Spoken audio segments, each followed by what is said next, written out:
23페이지 입지기재 최소구역 있습니다.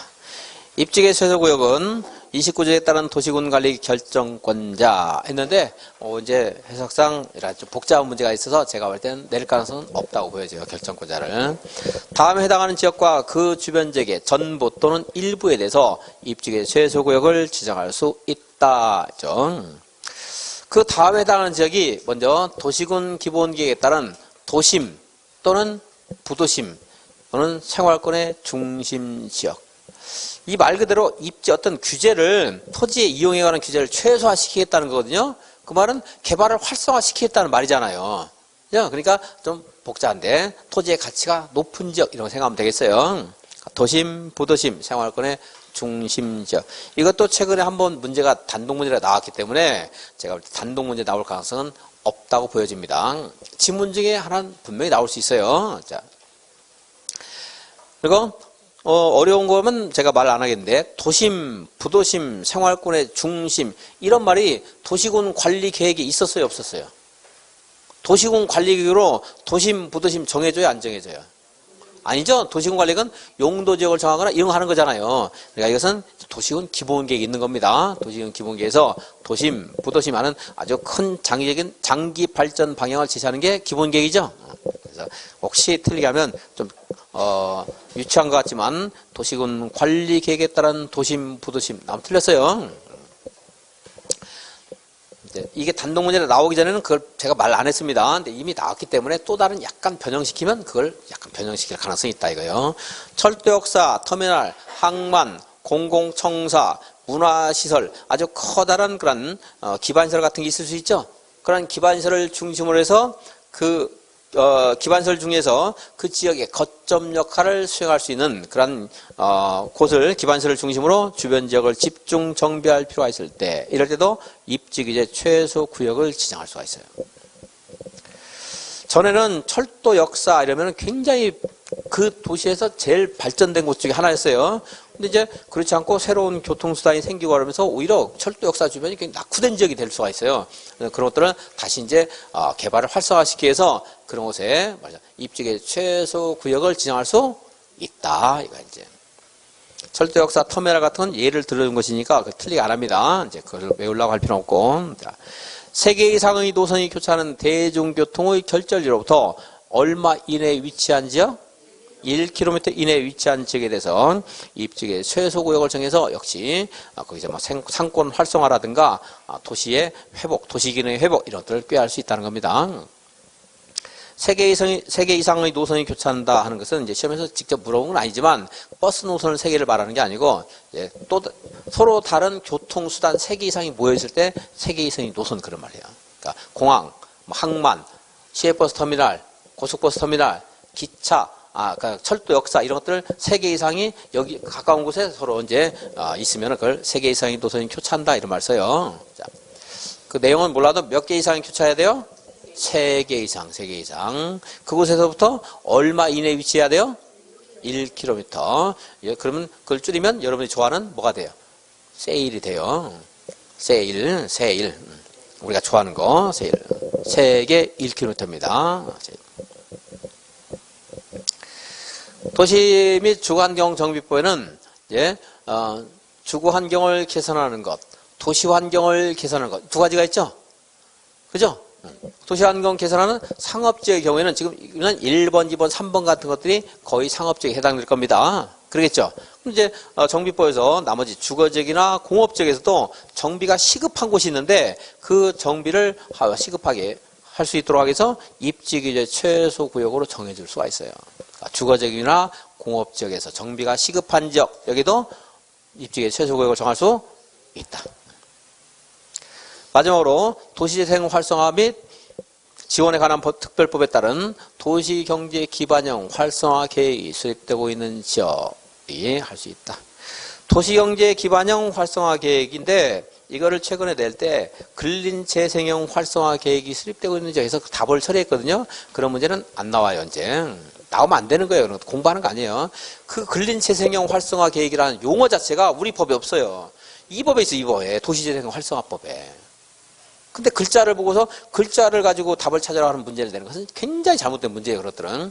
의미를 그래도 알 수 있는 정도는, 우리가 근린재생 활성화 계획이 우리 국토계획부 어딘가라도 있다, 그 단어가. 그러면 낼 수 있겠지만, 전혀 우리 법에는 그 단어 자체가 없어요. 근데 그걸 내면 시험범위 일탈한 거예요, 그런 문제는. 내면 안 돼요, 이제. 내가 아무튼 안다 그러면 매일같이 꽃배달을 보내고 싶은데, 그 낸 사람은. 그러면 안 되는 거거든. 똑같은 집은 절대 안 나올 거고, 그리고 이제 단독 문제 나올 가능성은 상당한 기간은 없습니다. 그러니까 상당한 기간이 아니고 이제 없을 거예요. 이게 2024년도까지가 있어요. 이게 1900 또 이제 하도 그러니까 헷갈리네. 이게 이제 그 작년 말에 없어지는 걸로 돼 있었거든요. 그러다가 다시 연장이 됐어요. 그래서 이거 강의할 때 아주 단순하게 했는데, 딱 두 가지만 했는데, 두 가지 뭐 다 나왔었지만, 적중했는데, 이게 또 이제 한 5년 또 연장이 됐어요, 이제. 그래서 별 수 없이 이제 해야 됩니다. 그래서 나오면, 요거 이제 그, 결정권자는 나오기 어려울 거고, 어디다 하는가, 이것은 단독문제 나왔기 때문에 또 나올 가능성은 거의 없다고 보여지고, 나오더라도 근린재생 활성화 계획이란 말은 절대 안 나와요. 절대. 그냥 여기 있는 거. 그래서 세일을 하는데 아주 많이 세일을 해요. 그러면 대거 세일인데 여기는 도거 세일, 주공 활성화 지역 이 정도만 도거 세일. 도거는 도심, 부도심. 그거는 거점 역할. 이 단어 정도 아시면 되나고요. 그리고 세일은 제일 먼저 나올 게 세일. 틀리게 되면 세일. 두 개 2km.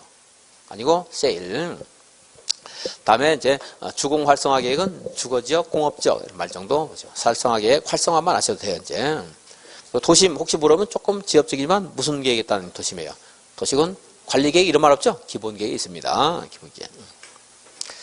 단독 문제 안 나오고 지문지기 하나 나올 수 있고요. 특히 3번 꼭 기억 확인하셔야 되겠고, 입지기재 최소구역에서의 행위자는 용도지역, 용도지구에서의 제한을 강화하거나 완화해서 따로 뭘로 정한다? 입지기재 최소구역 계획으로 정한다. 그러니까 입지기재 최소구역 계획에는 당연히 그동안 우리가 공부했던 용도지역에서 행위자를 대체하는 내용이 있어야 돼요. 용도지역이 뭐였어요? 건축물의 용도, 건폐율, 용적률, 높이를 이거 정하고 있었잖아요. 여기서 공부했죠? 이것들. 이게 뭐가 있는가? 건폐율 용률 얼마인가? 일종 일반 주거지역은 4층 이하다. 이런 거 공부했잖아요. 이걸 대체하는 내용이 어디에 있어야 돼요? 입지기재 최소 구역 계획에 있어야 돼요. 저걸 대체하는 거니까. 그러니까 입지기재 최소 구역은 외울 게 아니고 용, 건, 용의는 당연히 있는 거죠. 그리고 뭐 또 있어야 돼요? 항상 개발할 때는 기반시설에 관한 사항. 주간선도로 같은 주요 기반시설. 주간선도로 외울 필요 없어요. 그냥 중요한 기반시설에 관한 사항 있어야 된다. 이거였죠. 좀 이따 확인하겠고. 자, 4번. 도시군 관리 결정할 때 관계 행정기관의 장과 협의를 합니다. 본래 도시군 관리 결정할 때, 여기 도시군 관리 결정할 때 뭐 해야 돼요? 기초조사, 의견 정치, 협의, 심의 하잖아요. 그죠? 그래서 협의를 하는데 일반적인 협의는 이제 행정기관의 장의 협의가 이보다 보통은 긴데, 여기는 입지의 최소 구역을 정하기 위한 그런 협의할 때는 며칠 안에 의견을 제시하라고 있어요. 10일, 10일에. 협의 기간이 제일 긴 곳이 정비사업. 정비사업이 길어요. 정이 많아서 늘어진다고 했잖아요. 그죠? 거기 30일이 돼요. 30일. 다른데 20일짜리가 많은데, 거기 지금 하지 마시고 나중에 이제 협의는 통 정리하면서 한번 해드리겠습니다. 자, 입지의 최소 구역에서는 아주 짧아요. 얼마 이내에 회신해야 돼요? 10일 입지의 최소 구역. 그래서 네모 안에 있는 것은 도시군 기본계획하고 세일만 보시고 그것만 봐도 돼요. 그만. 2024년에 없어진다, 확실하게 없어진다 그러면 그때까지 뭐 또 나올 가능성이 거의 없습니다. 그거하고. 그리고 이제 여기에 있는 이런 내용도 있잖아요. 하나씩 있는 거, 막 개별적으로 있는 거 있죠? 이런 데서 나올 가능성이 많아요. 종합 문제로 하나 나올 가능성이 있습니다. 10일, 그것도 하나 보시고. 입지계 최소구역에 대해서는 다음 법률 규정을 적용하지 아니할 수 있다. 그랬죠? 그 다음 법률이 두 가지가 있어요. 학교보건법과 문화재보호법. 자, 학교보건법에는 이제 학생들의 어떤 건강이라든가 교육 환경을 보호하기 위해서 학교 환경 위생 정화 구역이라는 게 있어요. 그래서 학교 주변에서 50m 안에서 뭐 담배 피거나 안 돼요. 절대 구역이 있고 상대 구역인데 그거까지 여러분 구별 안 하셔도 되는데, 학교 환경 위생 정화 구역에서는 어떤 행위라든가 건축 행위라든가 이런 것도 굉장히 제한이 될 수 있는데, 그 제한을 완화하고 싶으면 학교환경위생정화위원회에서 심의를 해야 돼요. 예? 근데 입지계 최소 구역 안에, 그래서 여기가 남항주시의 입지규제 최소 구역이에요. 그러면은 건축물의 용도, 건폐율, 용적률, 높이 같은 거 완화할 수 있다고 했죠? 근데 마침 여기에 학교 환경 위생 정화 구역이 있어요. 여기는 입지규제 최소 구역인데 그 안에 학교 환경 위생 정화 구역이 있어요. 이걸 학교라고 치고 여기까지가 학교 환경 위생 정화 구역이라고 칠게요. 얘가 학교고 그 주변 지역이 위생 정화 구역이거든요. 여기에서 건축물을 건축할 때 이 행위자를 완화하고 싶으면 어떻게 해야 돼요? 도시계획위원회에 심의만 해서는 안 되고 학교 환경 위생 정화 위원회하고 같이 심의를 해야 돼요. 그래서 이 건축물 건축 행위가 학생들의 학교 교육 환경에 해가 되는가 안 되는가 이것을 함께 심사해서 이거를 만약에 허용하려면 허용하는 것과 관련된 의견이 학교환경위생정화위원회와 도시계획위원회가 의견이 갈렸어요. 그럼 누구를 우선해야 돼요? 학교환경위생정화위원회를 우선해야 돼요.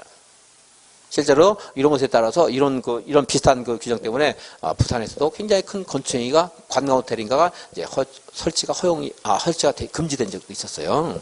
학교환경위생정화위원회 때문에. 만약 이것이 문화재 보호구역이다. 그럴 때는 문화재위원회가 또 나오겠죠. 그러니까 도시계획위원회와 문화재위원회가 공동으로 심의해서 누구의 의사를 우선한다? 문화재위원회 그 말이야. 자. 그래서 그 완화되는 거 적용하지 아니할 수 있는 거 이걸 물어볼 수도 있어요. 학교환경위생 정화구역에서 행위제한, 역사문화환경 보존지역에서 행위제한 나올 수 있는데 역사문화환경 보존지역이나 학교환경위생 정화구역 용어를 다 완벽히 알 필요 없어요. 학교 주변 문화재 보호를 해서 무슨 행위를 제한하는데 그것이 적용되지 아니할 수 있다. 일단 그럴 때 그것을 완화할지 말지는 학교환경위생정화위원회나 문화재위원회 그리고 도시기위원회가 공동으로 심의를 하고 그때 그 완화를 할지 여부는 누구의 의견에 따른다. 학교위원회나 학교환경위생정화위원회 너무 기니까 그냥 학교위원회 하세요. 학교위원회나 문화재위원회에 따른다. 이제 다음에 읽으면 무슨 말인가 짐작할 수 있겠죠? 입지기재 최소구역으로 지정하게 되면 이제 여기서 굉장히 다양한 활발한 건축 행위를 가능할 수 있도록 하기 위해서 우리 건축법에는 특별 건축구역이라는 제도가 있어요. 특별 건축구역으로 지정된 것으로 본다. 이럴 때 이제 지문에 나올 겁니다. 답이 아니더라도. 다음 페이지. 입지기재 최소구역 계획에는 당연히 토지 이용에 관한 사항이 들어가 있어야 되겠죠? 그래서 건축물의 용도와 종류 그리고 규모에 관한 사항, 건폐율, 용적률, 높이에 관한 사항, 용이 당연히 있어야 돼요. 그리고 뭐도 있어야 돼요? 주요 기반설에 관한 사항 있어야 되고 여기까지는 당연히 있다고 보시고 4번은 줄 긋지 마시고 이제 용도 지역이나 용도 지구에 이런 변경 같은 것도 있을 수가 있거든요. 개발을 활성화하기 위해서 그러한 사항이라든가 도시군 계획시설에 관한 사항 이것도 넓은 의미의 기반시라고 볼 수 있어요. 법이 이렇게 써놨는데 저는 좀 이해가 잘 안 돼요. 3번, 4번은 너무나 반복 아닌가 싶어요. 도시군 계획시설에 관한 사항. 왜 굳이 이걸 안 써도 3번에 따라서 도시군 계획시설에 관한 사항이 입지계 최소구역 계획에 들어간다는 것을 알 수 있어요. 이게. 그리고 지구단위 계획 결정에 관한 사항 이런 것들이 입지계 최소구역에 있어야 돼요. 그러니까 알고 보니까 그럼 따지고 보면 우리가 뭐 이렇게까지 구별 안 해도 되는데 용도 지역에 관한 사항, 용도 지구에 관한 사항, 도시군 계획 시설에 관한 사항, 그리고 뭐요? 지구 단위 계획에 관한 사항 이것이 있다 한다. 우리가 도시군 관리 계획에는 용기 지도가 있잖아요. 도시개발 사업이나 정비 사업 빼놓고는 다 있어요. 용도 구역은 없긴 없지만 그래서 뭐 그런 정도 한번 보면서 보시면 되겠어요. 억지로 연락 안 해도 되겠습니다. 얘는 알 수 있겠죠. 여기까지는 용건 용이 그리고 기반시설 알 수 있겠죠. 그리고 또 더 있더라. 이 정도. 이게 외우는 게 쉬운 게 아니거든요. 아무튼 저는 이걸 읽어주는 것은 저는 제 강의는 마땅하지 않으니까 이렇게 말해요. 이거 1000번 읽었다고 해서 기억나는 게 아니니까 이거 말고 있다. 용건, 용이, 기반시설 이건 틀리면 안 되겠죠. 설명도 다 붙인 거니까. 7번 다른 법률에서 도시군 관리 결정을 의지하는 경우에도 국토계획법에 따르지 않고는 입지계 최소구역의 지정과 입지계 최소구역 계획을 결정할 수 없다. 이런 비슷한 표현이 하나 있는데 농지법에 이런 게 있어요. 농지 소유는 원칙적으로 농업 경영하는 사람이 소유를 해야 돼요. 근데 이제 농업 경영하지 않더라도 뭐 상속받은 농지라든가 하는 사람이 소유할 수 있는 경우가 있는데 농지 소유에 대한 특례 규정은 농지법이 정한 경우 외에는 인정할 수 없어요. 농지법에서만 인정해야 돼요. 도시개발법에서 도시개발 사업을 하기 위해서 농지를 취득할 수 있다. 이런 말이 있으면 된다, 안 된다? 안 된다, 이 말이에요. 농지법에서만 있어야 돼요. 마찬가지로 입지기재 최소구역이나 입지기재 최소구역 계획에 관한 결정은 국토계획법에서만 해야 돼요. 무슨 말이냐면요. 도시개발구역이나 정비구역으로 정정되면 그것은 지구단위 계획구로 결정되고요. 또 도시개발법에서 이거 가지고 해야 되겠네. 도시개발법에서 실시계획에는 도시군 관리계획을 포함해서 결정할 수 있어요. 실시계획이라는 것을. 그때 그 도시군 관리계획, 도시개발법에서 사업시행자가 실시계획을 수립하면서 그 안에서 야 여기는 입지기재 최소구역으로 정한다. 이런 말이 있을 수 있다 없다. 없다 안 된다. 여기서만 해야 돼요. 다른 법에서 지금 도시개발법에 실시계획이라는 걸 공부할 거거든요. 여기는 도시군 관리계획을 포함해서 실시계획을 작성할 수가 있어요. 이걸 포함해서 실시계획 작성할 수 있어요. 근데 도시개발 사업시행자가 여기에 입지기재 최소구역과 관련된 도시군 관리계획을 포함한 실시계획을 수립할 수 있다 없다. 안 된다 이거는. 이거는 여기서 정하고 있는 절차에 따라서만 해야 되는 거지. 뭐 도시개발 사업시행자가 도시개발 사업을 해서 입지기재 최소구역을 정하고 안 돼요. 그랬더니 이건 굉장히 중요한 부분이거든요. 다른 법에서 입지기재 최소구역을 의지하면 돼요 안 돼요? 안 된다 이 말이에요. 뭐로 해야 된다? 국토계획법에서만 정해줘야 돼요. 다시 읽어봅니다. 다른 법률에서 도시군 관리 결정을 의지하는 경우에도 국토계획법에 따르지 않고 입지기재 최소구역을 지정할 수 없다. 안 돼요.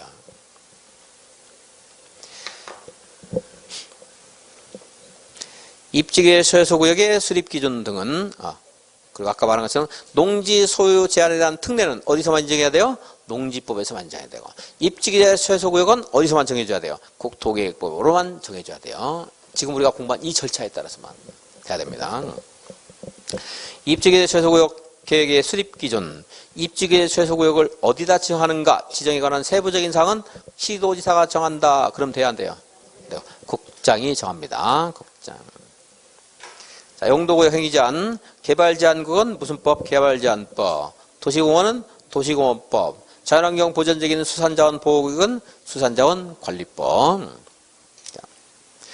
우리가 지금 그동안 용도지역이나 용도지구 행위제한을 공부했습니다. 뭐 자연취락지구는 단독주택이 되고 방에 발로 걸어 들어가고 뭐 이런 거 된다고 했죠. 그리고 용도지역에서도 자연환경 보전적인 초단만 되고 이런 거 공부했잖아요. 근데 얘네들은 공부한 것은 도시군 계획 시설에 대해서는 적용하지 아니한다. 도시군 계획설이 뭔데요? 예를 들어 남양주 시청을 옮긴다. 도시군 계획 시설 될 수 있잖아요. 그죠? 걔네들은 용도 지역이나 용도 지구에서의 건축 제한, 건폐율 제한, 용용 제한 적용된다 안 된다? 적용되지 않는다. 그리고 그 밑에 건축물의 용도나 종류, 규모에 대한 제한은 농림지역 중에 농업진흥지역이 있다 그럴 때는 우리가 농림지역에 따른 행위를 적용하는 게 아니고 농지법을 적용해요. 농지법.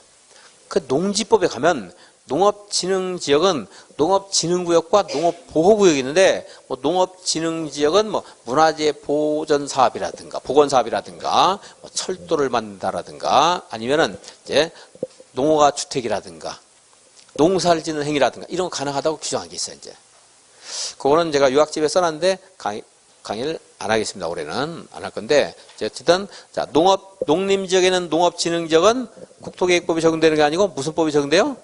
농지법. 그리고 농림지역에는 초지에 대해서는 농림지역에 관한 국토계획법이 적용되는 게 아니고 무슨 법이 적용돼요? 초지법. 그죠? 뭐 어렵지 않죠? 보전산지는 무슨 법이 적용돼요? 산지관리법. 이렇게 적용된다. 농지법 정도 한번 보셔도 될 것 같고요. 그 밑에는 똑같은 말이 또 있네. 자연환경 보전지역 수산자원 보호구역은 수산자원관리법.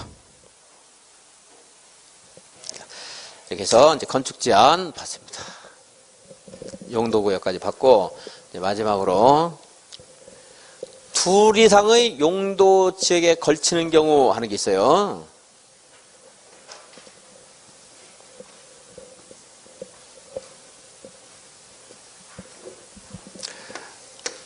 대지가 있는데 이 대지가 일반 주거지역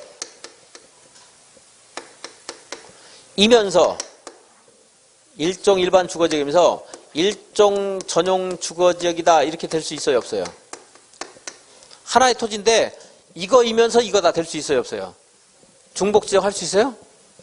안 되죠. 하나의 토지가 이거면서 이거일 수 없어요. 근데 이제 이렇게 걸치는 건 있을 수 있고, 이쪽은 일종 전용 주거지고, 이쪽은 일종 일반 주거지역인데, 내 땅이 이렇게 걸치는 경우 있을 수 있죠. 근데 하나의 토지가 둘 이상의 용도지역이 중복지역 안 된다. 중복지역 안 된다고 그러니까 이건 뭐예요? 걸치는 경우예요. 걸치는 경우. 자, 걸치는 경우에 우리가 공부한 것이 그동안 건축물의 용도 공부했잖아요. 그죠? 이거 말고도 뭐 색채, 규모 하는 다양한 게 있지만 대표적인 이거예요. 그리고 또 뭐가 있어요? 건폐율, 용적률, 뭐 높이 이런 것들이 이제 규제가 있는데, 자, 이런 것들을 이 대지를 이용할 때 어떻게 할 것인가 하는 거 문제가 이제 발생합니다. 자, 만약에 여기가 10,000평, 여기가 1,000평 그래요. 따로따로 이용하면 돼요. 그죠? 문제 없죠? 근데 이거를 이 대지가 단독으로 이용하기에 좀 마땅하지 못할 때 그 면적을 우리는 부동산공부에서 100평을 잡을 때가 좀 많아요. 330제곱미터. 이게 가장 좁은 대지 면적이 얼마 이하일 때? 330제곱미터 이하인 경우에 그때는 독립적으로 개별적으로 이용하는 것이 마땅하지 않기 때문에 이건 이제 하나처럼 이용할 수 있는 기회를 줘요. 하나처럼. 네. 건폐율이나 용적률은 그때는 이곳의 면적과 이곳의 면적을 고려해서 가중 평균해요. 어떻게 평균해요? 가중 평균한다.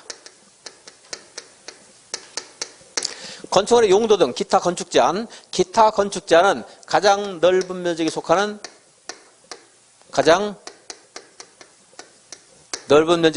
용도 지역에 따라요.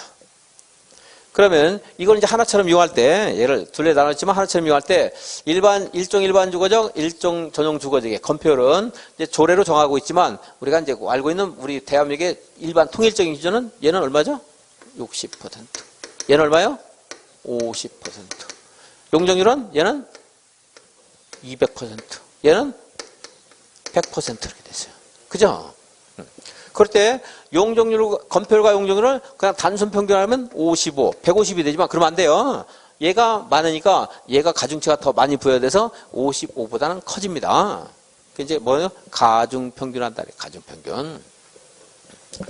그래, 이 가중평균하는 거, 이게 이제 제가 시간 있을 때는 한번 풀어줬었는데, 1순환때가 2순환때 한번 풀어줬었는데, 중요한 부분이 아니니까 이건 안 하겠습니다. 문제 나오면 문제 나올 때 한번 같이 한번 풀어보겠습니다. 또, 시간 되면. 근데 얘를, 이건 한다, 이거 기억하시고, 기타 건축자는 무엇에 따른다? 가장 넓은 면적에 속하는 용도지역에 따른다. 이거요.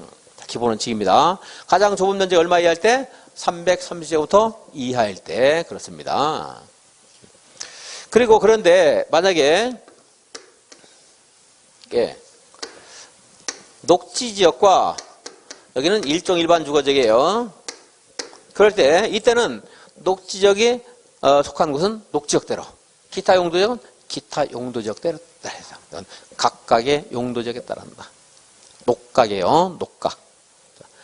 그래서 여기에 건폐율은 여기대로, 이거 건폐율은 여기대로 따로따로 써야 돼요. 원칙이에요. 따로따로 써야 되는 게 원칙입니다. 최근에 좀 이제 그것을 보완하는 제도가 또 생기긴 했는데, 근데 여기에 이렇게 용도 지역은 똑같이 할게요. 일반 주거 지역, 그리고 녹지 지역 이렇게 있었어요. 근데 건축물이 이렇게 건축이 되어 있는데 이게 이렇게 일부가 방화지구에 걸쳐 있어요. 방화지구. 자, 그러면 건축물 전부 방화지구에 관한 규정을 적용한다. 전부 방화지구를 적용하게 되는데, 내가 방화지구에서 건축물을 건축할 때는 굉장히 많은 건축비용이 들어갈 수가 있습니다. 그래서 그걸 피하고 싶으면 여기다가 이렇게 방화벽을 설치하면 돼요. 뭘 하면 돼요?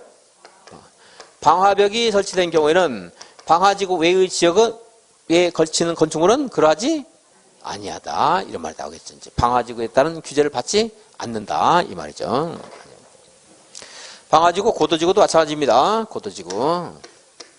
그래서 건축물이 일부는 고도지구, 일부는 고도지구 외의 부분에 걸쳐 있다 하더라도 대지와 건축물 모두 고도지구에 따른 국토계획법 규정을 적용한다. 이거 이제.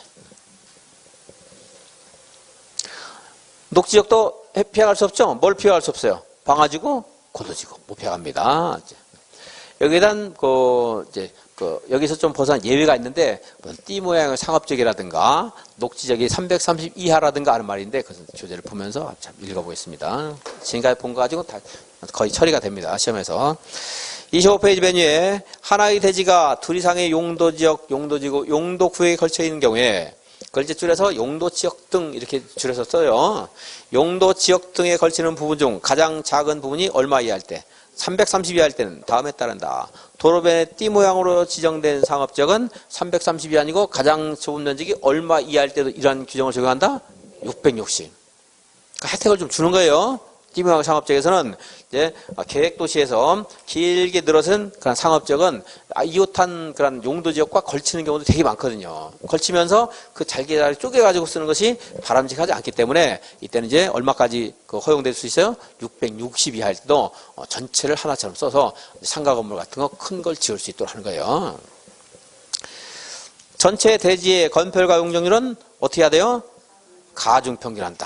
각 용도지역에 속하는 면적을 고려해서 가중평균하고, 그리고 건폐율 용적률 외의 건축 제한, 건축물의 용도라든가 높이라든가 만약에 규모라든가 색채 같은 게 규정이 있다면 무엇에 따른다? 가장 넓은 면적에 속하는 용도지역, 용도지구, 용도구역의 규정에 따른다.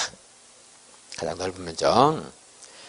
근데 하나의 건축물이 고도지구나 방화지구에 걸쳐 있다 그럴 때는 넓은 쪽, 좁은 쪽을 따지는 게 아니고 무엇에 따라야 돼요?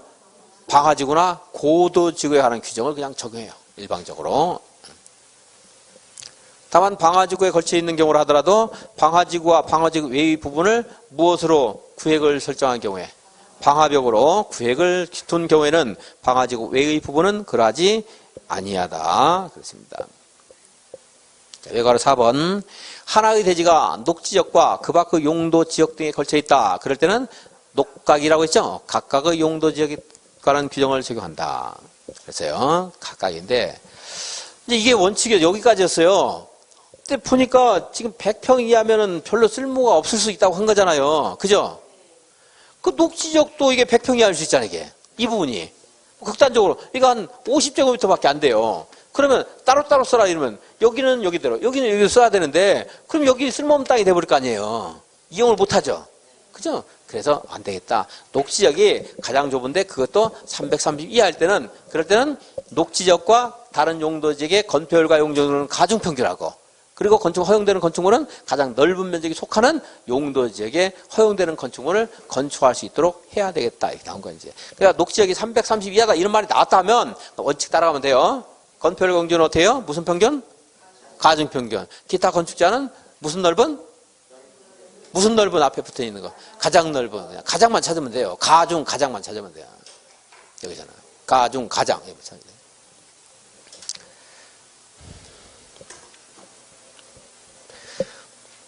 녹지역의 건축물이 고도지구나 방화지역에 걸쳐 있는 경우에 고도지구나 방화지역 규정에 따른다. 이렇게 해서 여기 위에 있는 이론 문제가 나올 수 있고 그 밑에는 계산 문제가 나올 수가 있어요. 이제 계산 문제가 나올 가능성이 더 높아요. 최근에 많이 안 나, 최근에 상당히 오랫동안 안 나왔는데 나올 가능성이 굉장히 높습니다. 계산 문제 어렵지 않습니다.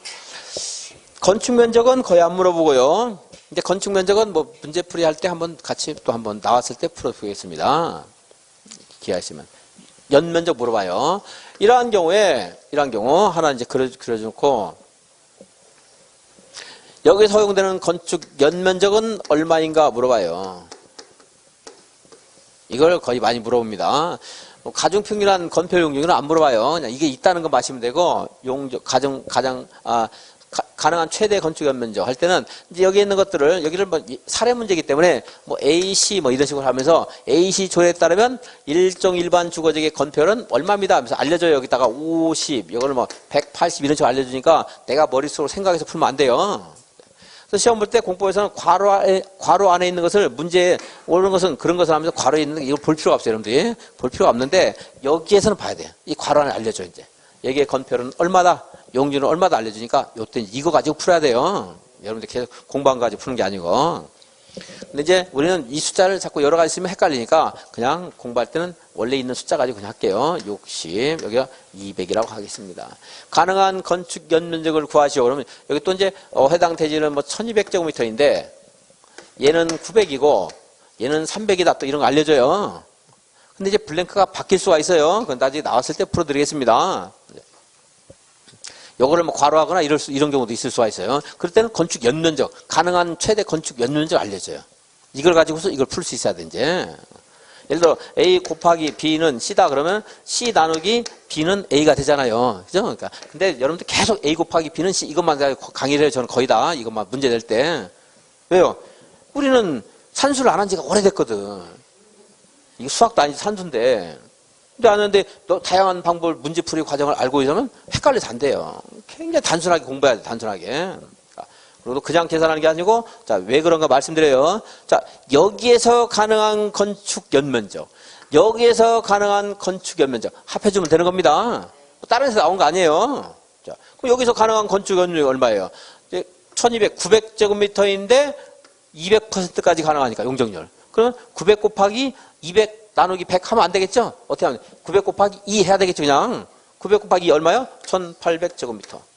여기는 얼마요? 300 곱하기 1 하면 되겠죠? 300. 그래서 얼마요? 합하니까 2100제곱미터의 그런 건축 연면적을 가진 건축물을 여기다 해도 좋고 여기다 해도 좋고 가운데다 해도 좋고 어디다 해도 좋다 이거요. 전체에다 쓰면 된다. 만약에 따로따로 써야 되면 여기는 여기대로 해서 300짜리 하나, 여기는 여기대로 해서 1800짜리 하나. 청하고 싶으면 이렇게 붙여서 이렇게 할 수 있는데 그게 아니고 2100을 어디 여기다 하든 여기다 하든 할 수 있는 게 뭐예요? 지금 공부한 그런 제도예요. 둘 이상의 용도지역대에 걸치는 경우에 대지가.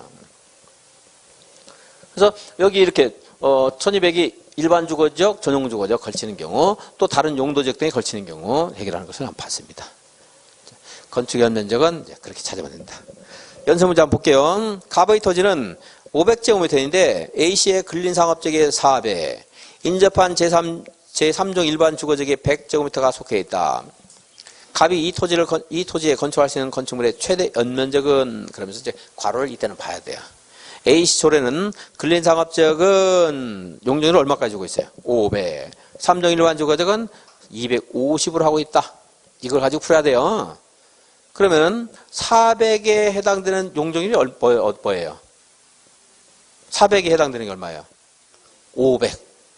그러니까 400 곱하기 5 하면 되겠죠? 그리고 100에 해당되는 게 얼마예요? 250. 그러니까 100 곱하기 2.5. 그래서 400 곱하기 5에서 2000. 그리고 100 곱하기 2.5에서 250. 2250제곱미터를 건축할 수 있다. 이렇게 되는 거죠. 이렇게 문제 물어볼 수 있습니다. 그래서 다 받고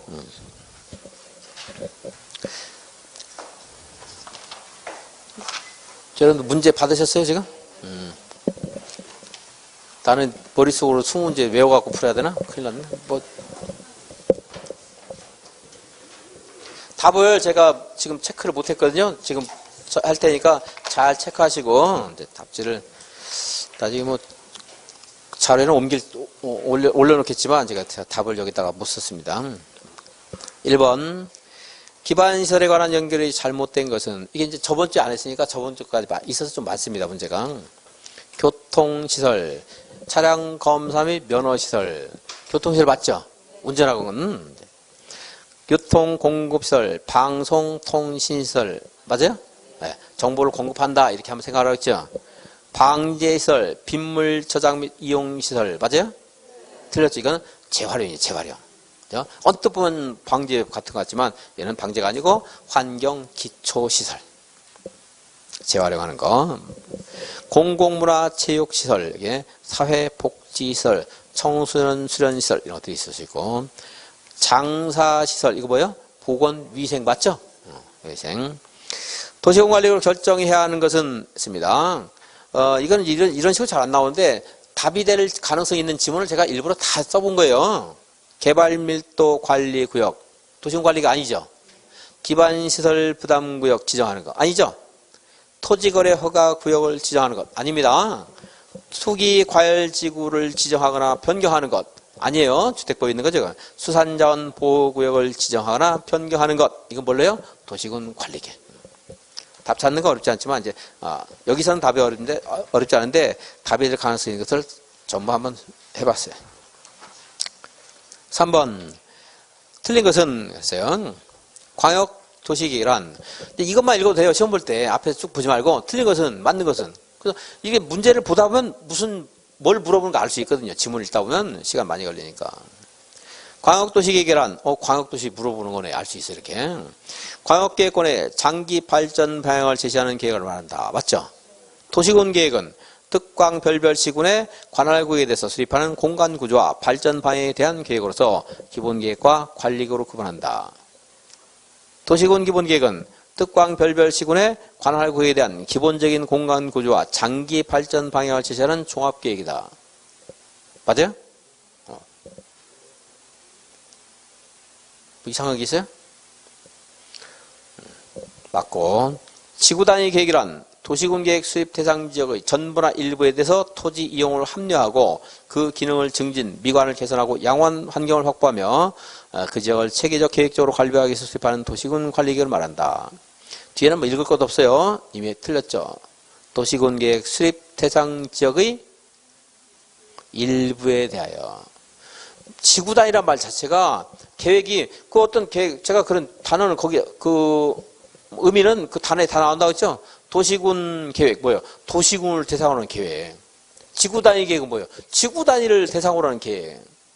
지구단위가 뭔데요? 어떤 특정한 지구, 어떤 특정한 지역을 단위로 한다 이 말이에요. 남양주시가 단위가 아니고 남양주시에서 얻은 특정한 지구단위.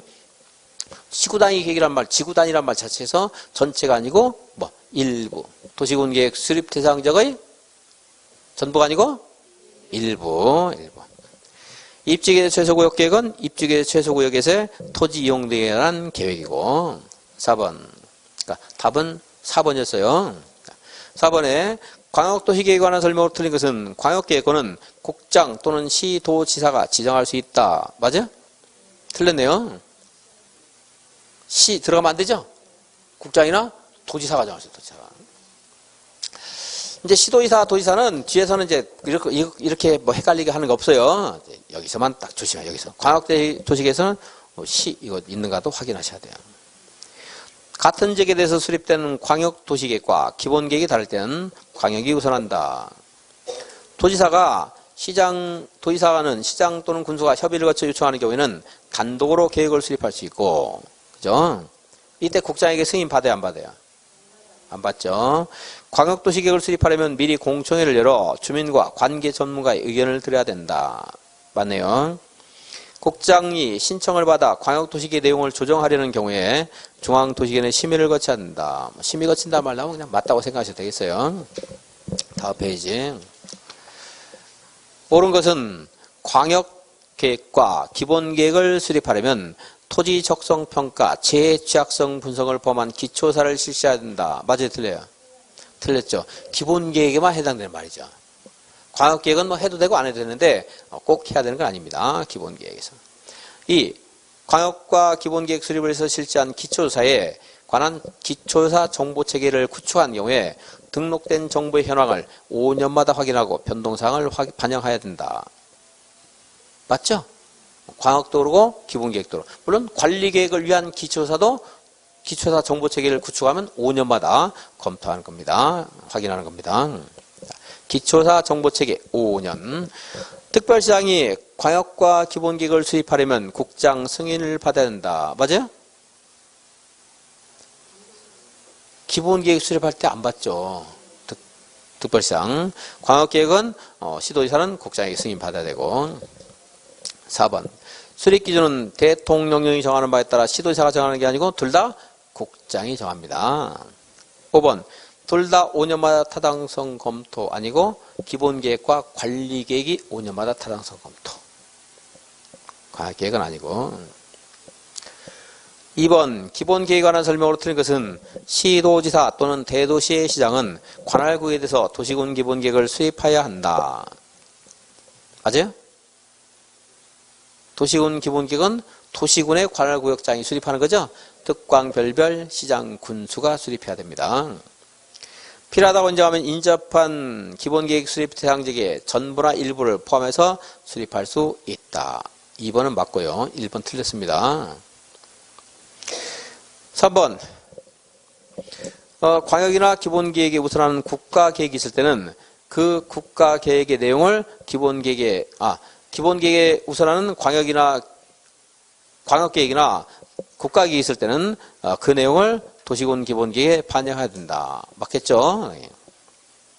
기본 계획에 공간 구조나 생활권, 도심, 부도심, 생활권 이런 거, 인구 배분에 관한 사항, 이런 정책 방향이 포함돼야 된다. 좀 약간 추상적이고 막연하다 싶은 것들이 기본 계획, 광역 계획에 있는 거고, 구체적인 용기 지도는 관리 계획에 있는 거고.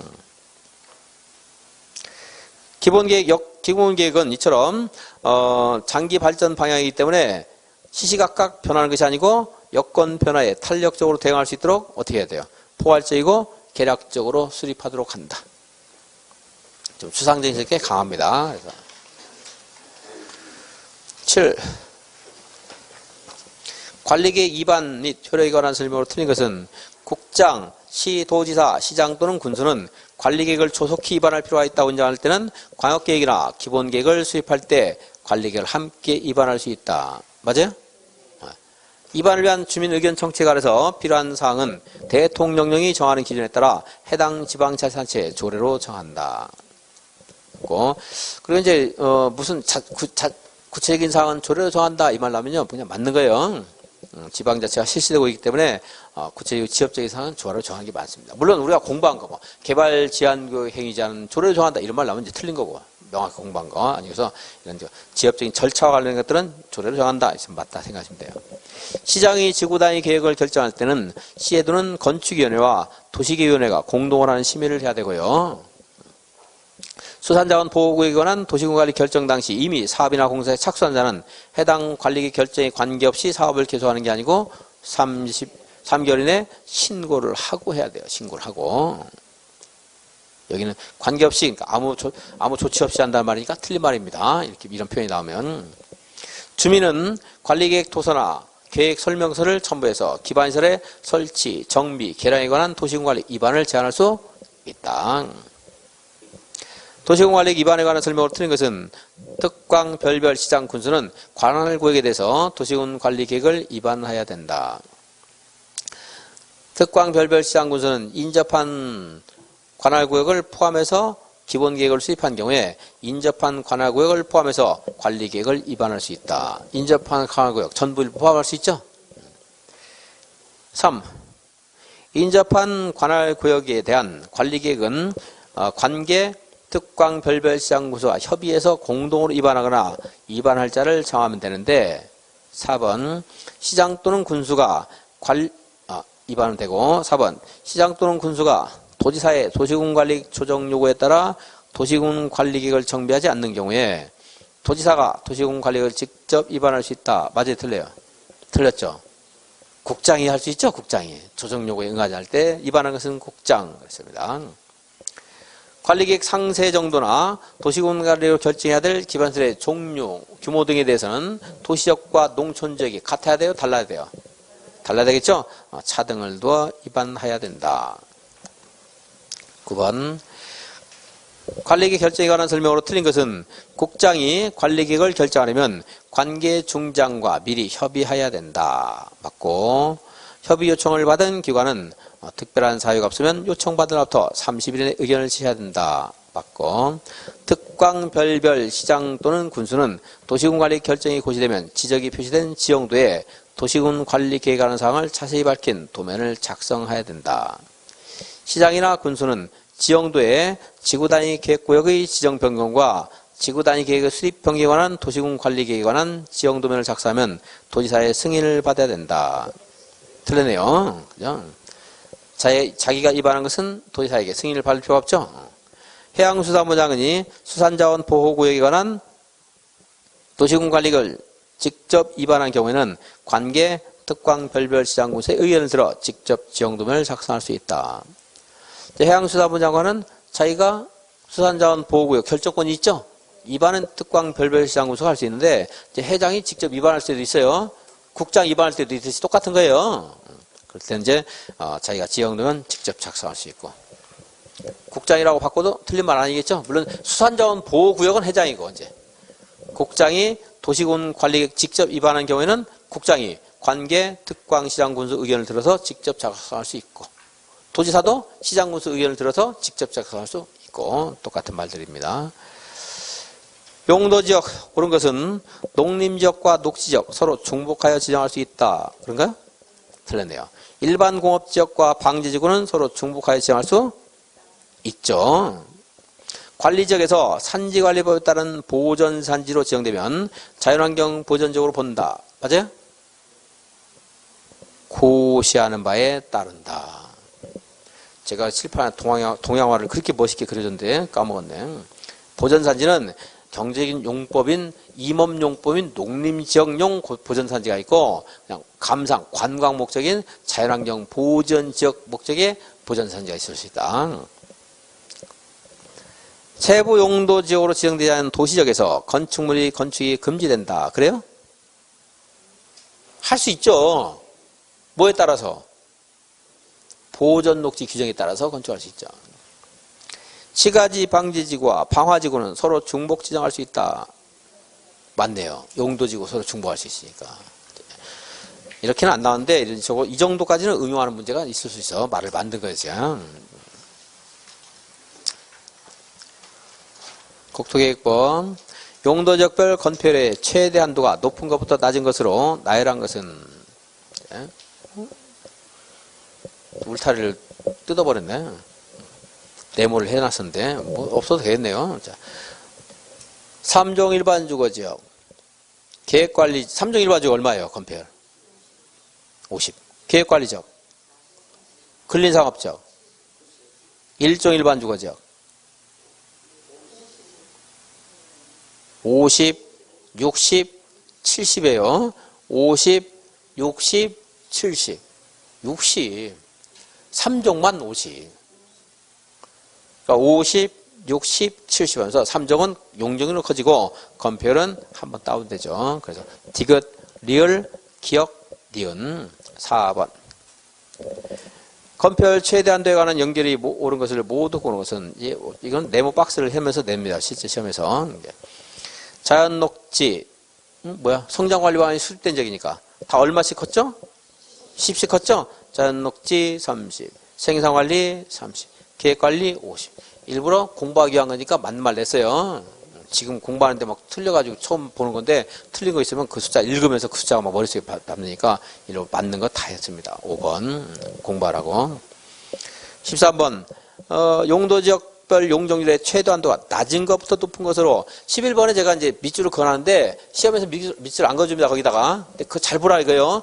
높은 것부터 낮은 것, 낮은 것부터 높은 것 이렇게 말을 잘 보셔야 돼요. 여기는 낮은 것부터 높은 거 했네요. 일종전주 100, 생산관리 80, 일반상업 1000, 근통일주니까 1000, 근통일중 1300, 900, 1100, 1300, 1500이에요. 3종 일반주거지역 이건 거저 먹어요. 3종일 얼마? 3종이니까 그냥 300, 100, 150, 200, 250, 300. 낮은 것부터 했으니까 니은, 기억, 리을, 디귿. 14번 용도지역, 용도지구, 용도구의 행위자 옳은 것은 자연취락지구 안에서 건축 제한에 관해서는 개발 제한구역의 지정 및 관리에 관한 특별조치법령이 정하는 바에 따른다. 맞아요? 틀려요? 맞아요? 틀려요? 틀렸죠? 계집이잖아요. 계집. 집단 취락지구가 그렇죠? 자연 취락지구는 이제 행위자니 무엇이 되는가 하는 것이 대통령 명에 있어요. 단독주택 발로 걸어서 방에 들어간다 하는 것들, 뭐 운동한다 이런 것들이 있었습니다. 음식점 돼야 안 돼요? 안 돼요. 거기다 막 마구잡이로 개발되니까 안 돼요. 고도지구에서는 시, 도 또는 대도시 조례로 정하는 높이를 초과하는 건축물을 건축할 수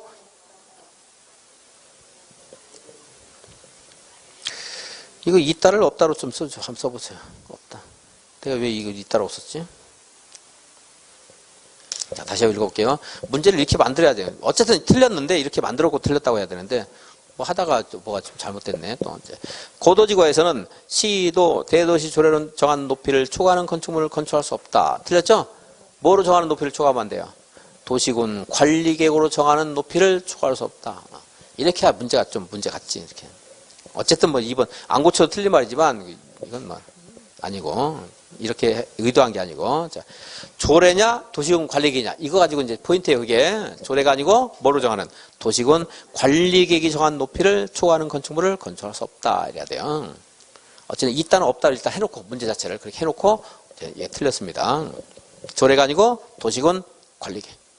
면적이 1000제곱미터인 하나의 대지가 700은 준주거지역, 300은 준공업지역이 있어요. 해당 대지의 건폐율 용적률은 준주거지역의 대지에 관한 규정이 적용된다. 맞아요? 틀렸죠? 어때요? 그렇죠. 가중평균한다.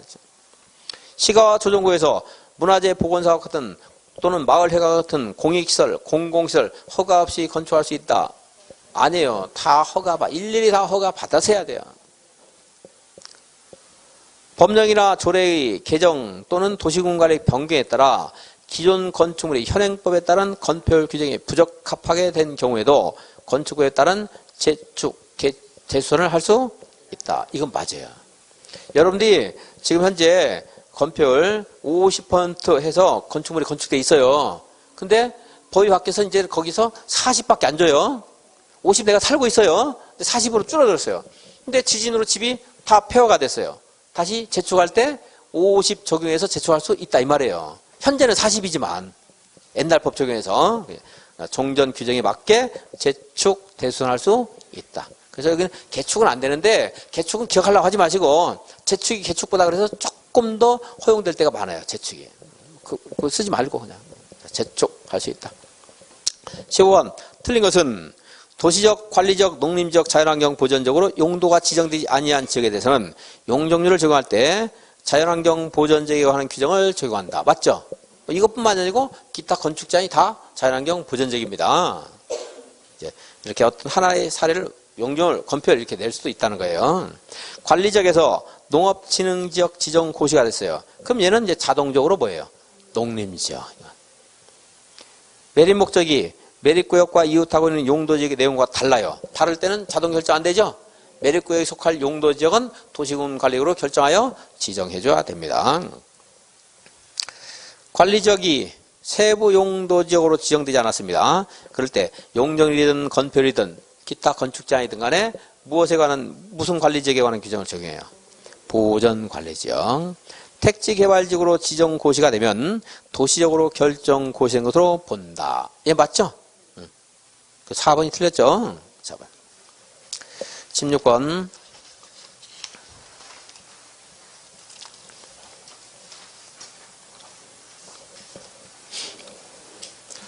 (1400제곱미터인) 하나의 대지가 A식의 도로변에 형성된 띠 모양의 일반 상업지역에 1000, 2종 일반 주거지역에 400 속해 있다.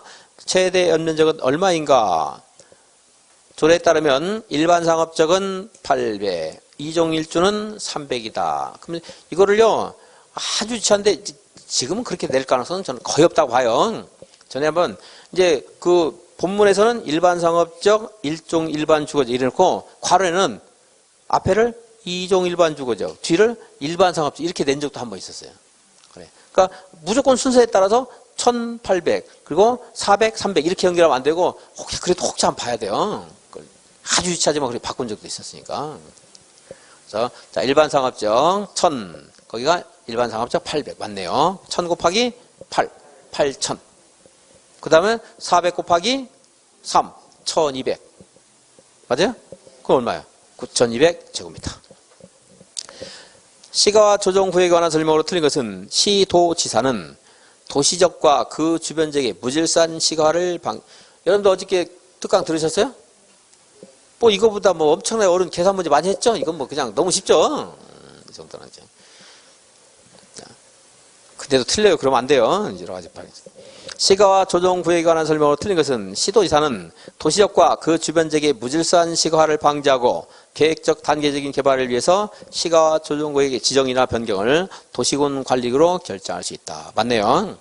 그런데 국가계획과 연계해서 지정할 필요가 있을 때는 국장이 직접 결정할 수 있고 시가화 유보기한이 끝난 날의 다음 날 효력을 잃게 되고 유보기한은 5년 이상 20년이네. 시가와 조정구역 안에서 농업, 임업용, 어업용, 축사나 창고 등의 건축물 역시 이제 허가 받아야 돼요. 시가 허가 받아. 주택을 증축하고 싶다. 얼마까지 된다고 했는데 아까? 100. 기존 건축물 연면적 포함해서 100까지는 할 수 있습니다. 용도지구 옳은 것은 시도지사 또는 시장군수는 기본 계획으로 용도지구를 지정 변경할 수 있다. 틀렸죠? 무슨 계획으로 하는 거예요? 관리계획. 그리고 시장군수라고 하면 안 돼요. 대도시시장 그래야 되죠. 2번 일반 주거지역에 복합 용도지구를 지정하는 경우에 해당 용도지역 전체 면적이 얼마 범위 내에서 할 수 있어요? 3분의 1. 연안침식관리구역 중에 연안 유격에 해당되는 지역을 방지지역으로 지정하는 거죠? 수역 틀렸고. 중요시설물 보호지구는 항만, 공항, 공용시설, 교정시설, 군사시설 등을 보존하기 위해서 필요한 지구다. 맞는 말입니다. 이게 특별하게 공부를 안 했는데 무난하게 답이 되는 지문을 또 나와요. 그럴 때는 이제 다른 지문을 보고서 틀렸다 해서 그걸 빼고 나머지에서 이거 맞다 이렇게 할 수 있는 게 있고 어떤 문장이 완벽하게 맞는가를 아는 것은 굉장히 힘들거든요. 나머지 지문이 틀렸으니까 얘는 맞다 이렇게 찾을 수 있는 것도 있어야 됩니다. 풍수해 산사태 등 동일한 재해가 최근 10년 이내 이상 20년 이후에는 좀 그렇게 위험한 지구가 아니네요.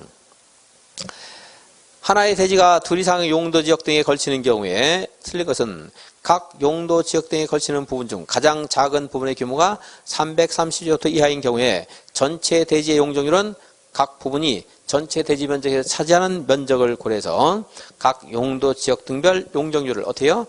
가중평균한 값을 적용하고 가중평균만 나오면 돼요. 그 앞에 있는 말들 무슨 말인가 문장구조를 분석을 하지 마시고 단순평균 이렇게 하면 안 되고 가중평균 건폐율 용적률 외의 건축 제한에 대해서는 그럼 뭐가 나와야 돼요?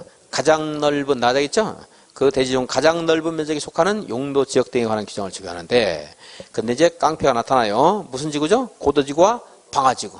지네들이 일단 주장합니다. 3.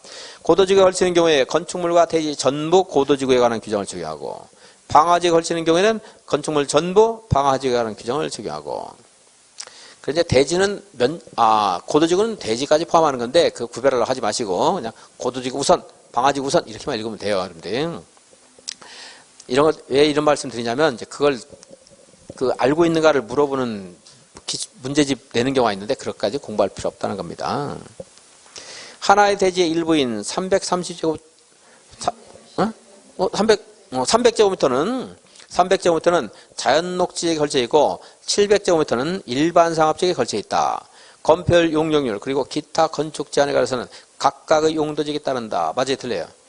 틀렸죠. 녹지역은 전 같으면 맞는 말인데 이제는 녹지역도 330 이하라면 독자적으로 이용하는 것이 불합리하지 않느냐. 그래서 건폐율 용적률은 가중평균하고 기타 건축 제한은 가장 넓은 면적인 상업지역의 용도에 맞게 녹지역도 좀 훼손하더라도 큰 문제가 되는 건 아니라고 본다 이거예요. 저는 녹지는 훼손하면 안 된다고 생각했거든요. 그래서 이제 이 정도까지는 다른 곳에 합쳐서 써도 된다 이거예요. 5번 틀린 거고 마지막 입지계 최소구역 틀린 것은 입지계 최소구역의 지정에 관한 도시군 관리계 결정하기 위해서 관계 행정기관장과 협의하는 경우에 협의 요청받은 기관은 얘가 제일 짧아요. 협의기간 며칠? 10일 내에 의견을 회시해야 된다. 입지계 최소구역에 대해서는 문화재 보호법에 따른 일정 규정에 관한 규정을 적용하지 아니할 수 있다. 학교 보건법에 따른 학교환경 일생 정화구역의 생이자를 적용하지 아니할 수 있다. 그러려면 공동심의해야 되겠죠? 근데 문화재위원회나 학교위원회가 우선한다. 의결해서 결정권이 있다는 거죠. 다른 입지계 최소구역으로 정하게 되면 건축법에 따른 특별 건축구역으로 지정된 것으로 본다. 이거고요. 다른 법률에서 도시군 관리 계획 결정을 의지하고 있는 경우에 이 법에 따르지 않고 입지계 최소구역의 지정과 입지계 최소구역 계획을 결정할 수 있어요, 없어요? 있다, 없다? 없다. 틀린 게 없나 지금 그럼? 틀린 게 없네. 그럼 내가 틀렸네요. 문제를 잘못했으니까. 1번 10일 받고 2번 맞고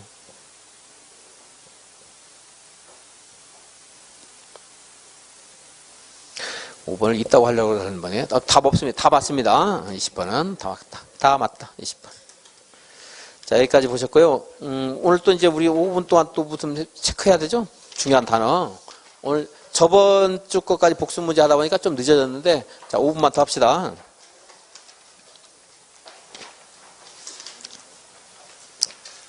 12페이지. 자, 용도 지역, 중복 지정할 수 있다, 없다? 용도 지역끼리 중복할 수 있다, 없다? 없다. 용도 지구끼리 할 수 있다, 없다? 있다. 용도 지역, 용도 지구, 용도 구역, 상호 간에 중복할 수 있다, 없다? 있다. 자, 용도 지역 간에는 안 되고. 자, 다음에, 거기 용도 지역의 세분하는 그 성격은 뭐 양은 많지만 어려운 거 없잖아요. 그죠? 그 정도 하셔야 돼요. 단독 중심, 공동 중심, 저층, 중층, 중고층, 준주거적의 성격, 그리고 상업적은 볼 거 없고 공업적 3개 있는 거 아셔야 되겠고, 공해성 공업, 환경을 제하지 않는 것, 이거 이 정도까지 아셔야 되겠습니다. 그리고 시도지사, 대도시장이 주거, 상업, 공업, 녹지역을 조례로서 추가 세분할 수 있다. 새로 나온 제도로서 지문제가 분명히 나올 수 있어요. 14페이지는 저번 주에 봤고 오늘도 복습했으니까 됐고, 15페이지. 허용되는 건축물 맨 위에부터 단독주택, 일종근생 더 늘어나죠? 이종 전주는 이제 공동주택 들어가고, 일반 주거적은 교육시설, 노유자시설 늘어나는데, 일종은 종교시설과 아파트가 없습니다. 2종, 3종은 아파트도 있고 종교시설도 있고. 준주거적 안 되겠죠? 묘지, 위락 안 되죠? 묘지, 위락 안 되는데, 그럼 거기서 연상해서 숙박시설, 단란주점 안 되고요. 그리고 이제 축구선수는 폐가 커야 자격이 있다. 축사, 폐차장, 자원순환, 격리시설 안 됐습니다. 다음 페이지. 건폐율, 뭐 이것은 그냥 전체적으로 알아야 되고요. 해야 되고. 그리고 성장관리 방안 얼마씩 성장했어요? 10. 그다음에 용도 지역, 용적률, 용률도 다 알아야 됩니다. 이 정도는 알겠죠? 이게 만약에 충돌돼서 뭐 너무 헷갈린다, 그런 건 없겠지만, 그럼 이제 건폐율 하시면 돼요. 건폐율, 올해 건폐율 나올 거니까. 18페이지. 미지정, 미세분, 미세분 나오면 뭘 찾으면 돼? 단어. 보전 찾으면 되는 거죠? 주거적, 상업적, 공업적에서는 농지증 적용돼야 안 돼요? 안 된다. 용도지구.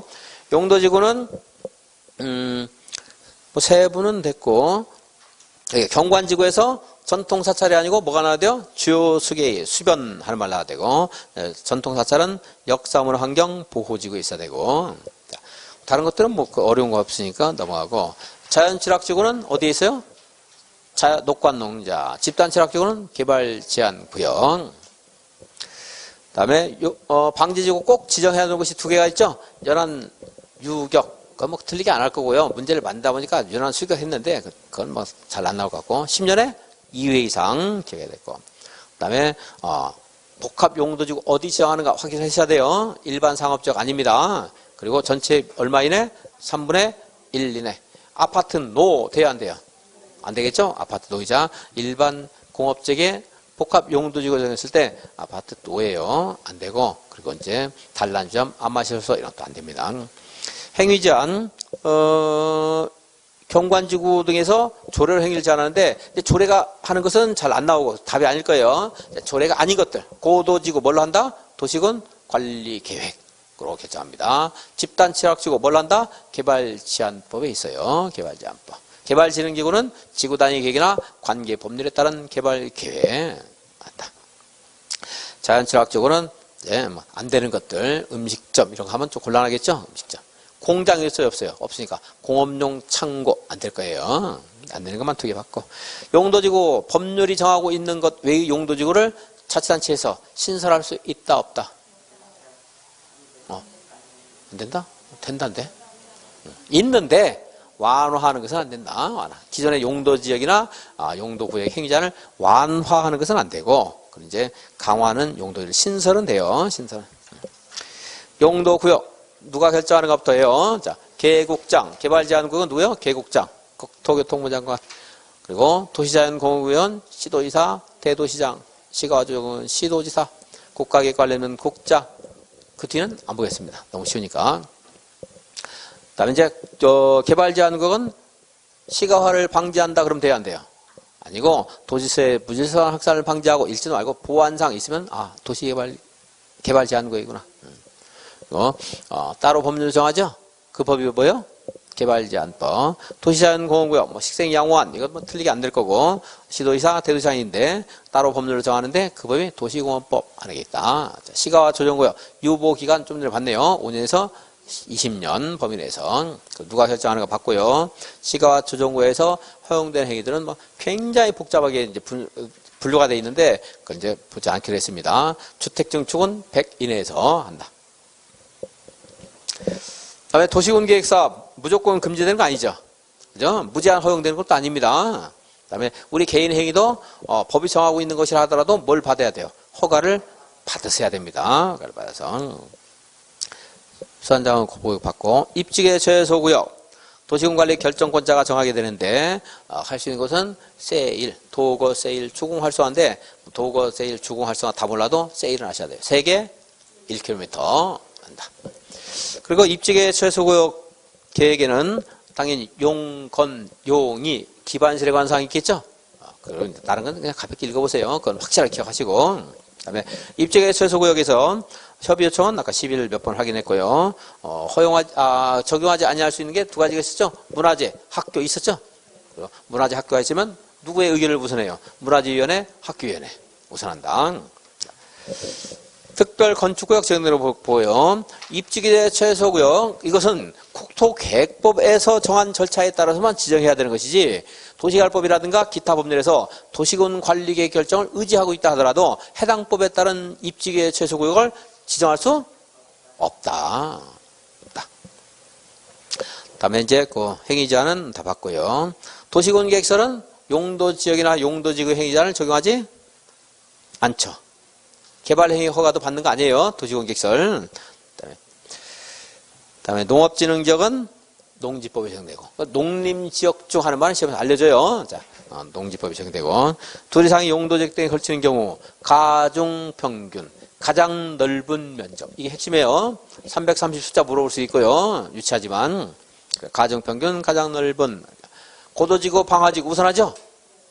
방화지구에서 무슨 벽? 방화벽. 그건 무슨 말인가 이해하시면 돼요. 녹지역은 각각의 용도지역이 따라요. 근데 녹지역이 330 이하일 때는 기본원칙, 가중평균, 가장 넓은 다시 적용될 수 있고 그렇습니다. 이제 이렇게 해서 그 단어 중요한 단어들 체크하시고 이제 계산 문제는 몇 분 풀었으니까 안 틀리시겠죠, 여러분들이. 다음 주에 이제 26페이지부터 보도록 하겠습니다. 수고하셨습니다.